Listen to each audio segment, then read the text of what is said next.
Jonesy and Amanda's cutting room floor. Hey, hey, hey, it's time for Jonesy and Amanda's cutting room floor. It's the cutting room floor. Yeah, yeah, yeah. Well, it's cutting room floor time. That's what time it is, friend.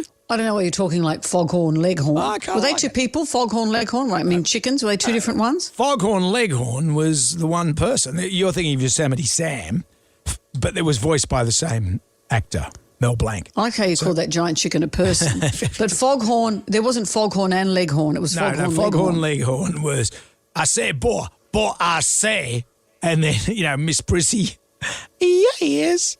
Remember Foghorn Leghorn? Yeah. Little doggy, you're going to get some lumps. Little doggy, you're going to get some bumps. And then Yosemite Sam.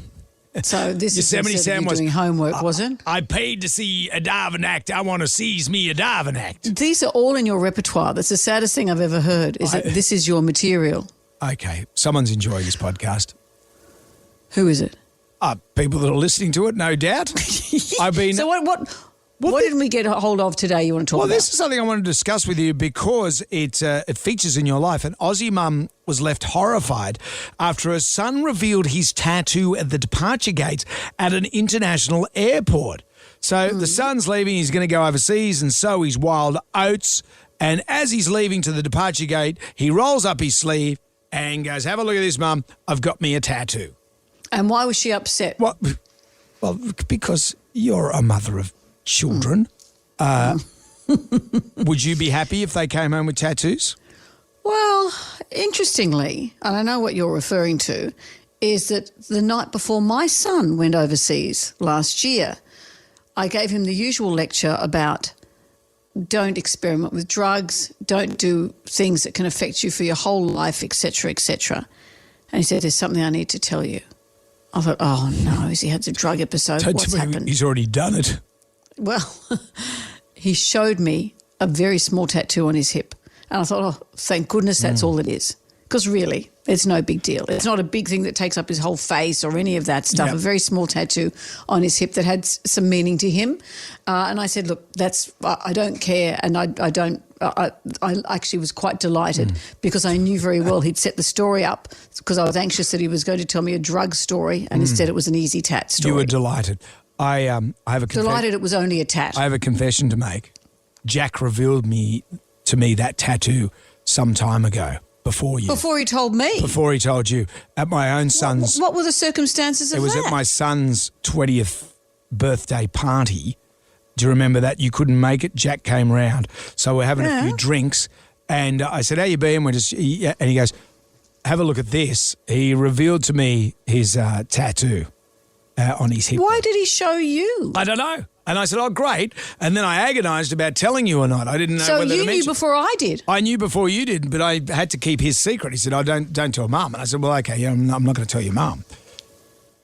I like that you didn't tell me, actually. If he'd murdered someone, I would have expected you to tell me. Okay, well, Or really? if he got married. If he got married, I'd Hang have on. liked you to So have let told me just me. write this down. I know. Murder, marriage. but tattoo.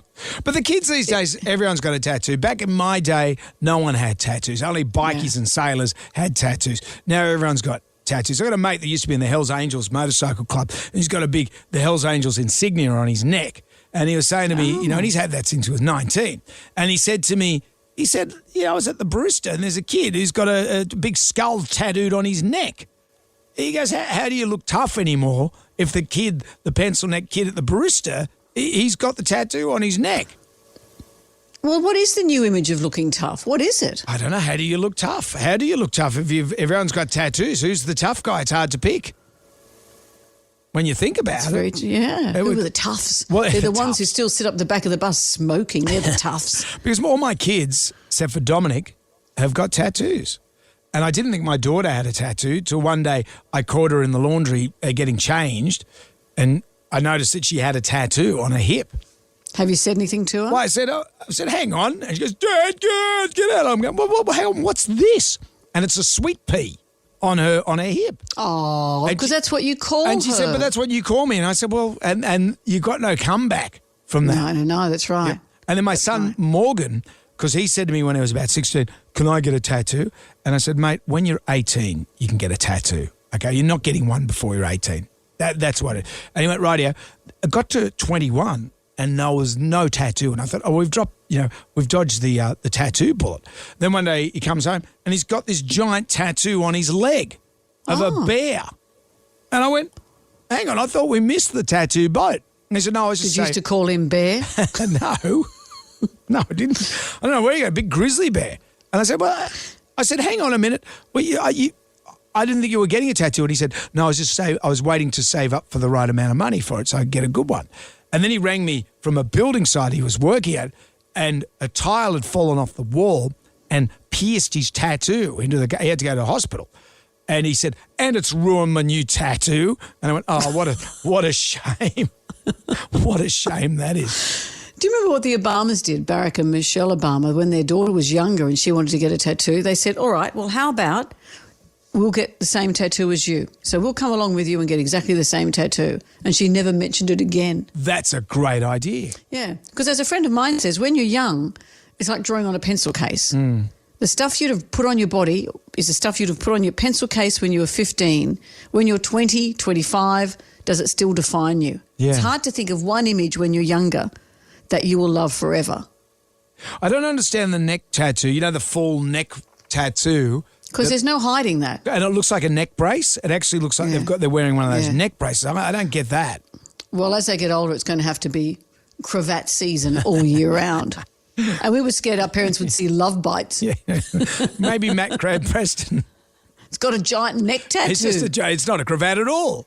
He doesn't want his mum to know. That's why he's always wearing a cravat. Mrs. Preston. Matthew? What is on? Yeah. Anyway. Hey kids, that's it for today. Come back tomorrow for more of Jonesy and Amanda.